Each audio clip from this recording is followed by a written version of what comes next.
I grew up in Indiana, was really into bands like Aerosmith and AC/DC and Metallica. Joined the Air Force, went to Japan for 3 years, and really got into the indie music, into ska music. Just kind of fell in love from there. I worked for U.S. State Department. We had bands coming through, cultural events. It was a lot of fun. And then went straight into working for a nonprofit that was running events in Iraq. Came back from Iraq when the government closed down. So we had a couple weeks, I'm thinking maybe we could do, a festival. We had one of our favorite artists that was touring the East Coast, and he was playing house parties. He's an acoustic guitar guy. We approached a brewery owner about doing something small at his brewery and kind of went from there. We liked the way that 2014 worked, and so we expanded it out to a 2-day festival that we called the Virginia Ska Festival.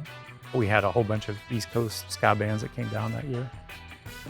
In 2017, we ended up kind of rebranding it, thinking that we wanted to do something international, where we brought in artists from the UK and Jamaica and all over.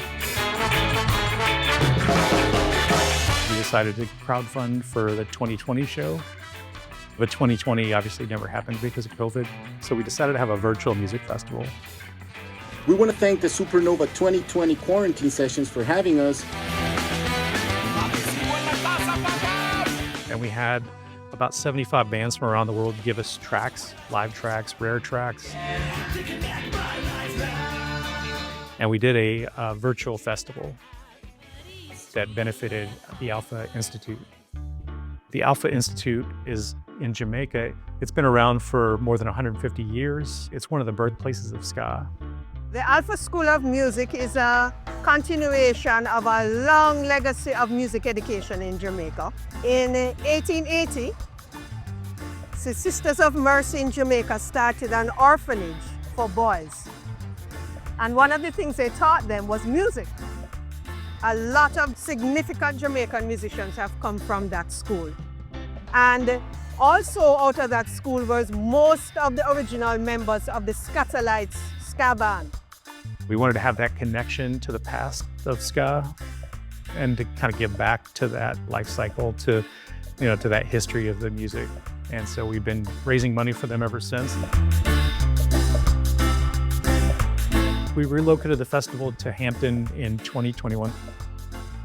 And Hampton has been getting more involved each time in a great way. They've been providing us with financial funding, which is phenomenal. They've been providing shuttles for the bands.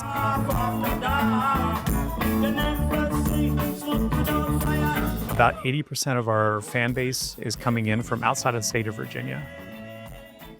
People are coming in from all over the country. People are flying in from as far as Australia, New Zealand, Thailand to join us. They're staying in hotels. It obviously benefits Hampton, but they're a very great host. A lot of the festival is it's arranging the bands to appeal to people that saw the ska taken off in the 90s that maybe are in their 40s or 50s now, appealing to them, but also appealing to the younger demographic, bringing in 20-year-old kids, seeing some of the up-and-coming bands that are out there that, are the same age as them and, not old men like me. Very family-oriented. You see all kinds of aides is here. And you see kids, you see, teenagers, you see older people. I know it's time, don't know nothing. We get taught to decide. A lot of it is people finally getting to express themselves. Some people in this community exist more on the fringes of what society considers acceptable. My band itself, a lot of it is mental health, anxiety, depression, that sort of thing, and just kind of bringing that to the forefront. And with this community, so many people are so supportive no matter what the issue is. So I would say that's a really big thing with music in general, but especially here with ska.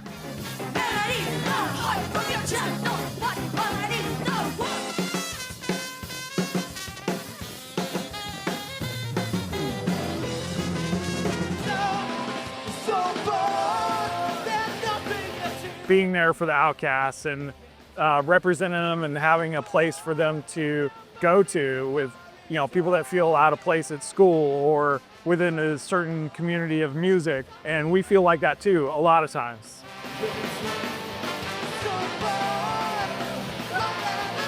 What connects this whole community is music and love of music.